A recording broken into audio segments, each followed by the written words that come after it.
धुंध भरी सुबह थी। ठंडी हवा चल रही थी। प्लेटफार्म पर कुछ ही लोग थे। एक छोटे से स्टेशन पर, जहां जिंदगी की रफ्तार धीमी थी, दो अनजान राहें टकराने वाली थीं। एक तरफ खड़ा था एक आदमी, लगभग 40 साल का होगा। उसकी आंखों में एक अजीब सी उदासी थी। पीठ झुकी हुई थी, मानो जिंदगी का बोझ उठाते उठाते थक गया हो। दूसरी तरफ एक जवान लड़का था, 20 साल का भी नहीं होगा। कंधे पर बैग, हाथ में मोबाइल, चेहरे पर जल्दी। वह अपनी मंजिल पर पहुंचने के लिए बेताब था। दोनों एक दूसरे से अनजान थे, फिर भी नियति उन्हें एक ही जगह, एक ही समय पर लेकर आई थी। एक अनाउंसमेंट हुई, गाड़ी आने वाली थी। दोनों ने अपनी अपनी यात्रा की तैयारी शुरू कर दी। यह अदृश्य धागे से बंधी उनकी कहानी की शुरुआत थी। आदमी का नाम अमित था।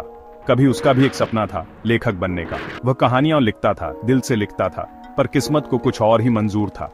उसकी कहानियां प्रकाशित नहीं हो पाईं। धीरे धीरे उसका हौसला टूट गया। सपनों के टुकड़े लेकर वह भटक गया जिंदगी के इस सफर में।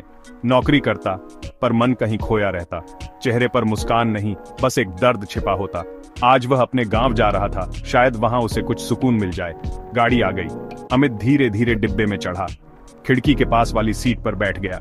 बाहर देख रहा था, पर नजर कुछ नहीं देख रही थी। मन अतीत की गलियों में खोया हुआ था।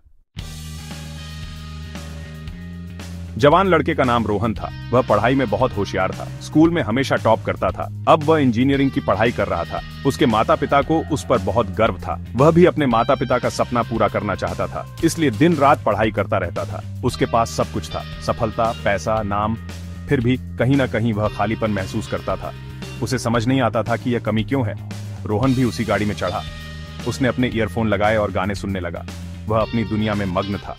उसे आसपास के लोगों से कोई मतलब नहीं था।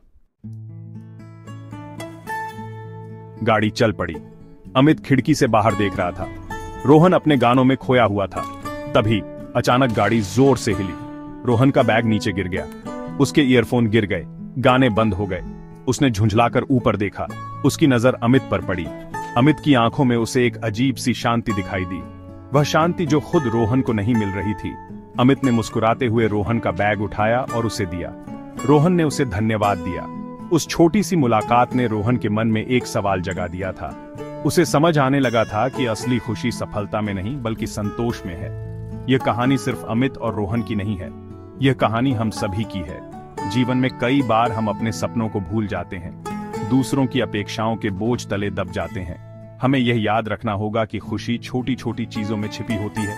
हमें बस अपनी नजर बदलने की जरूरत है और किसी की भी उम्मीद को कभी खत्म नहीं होने देना चाहिए।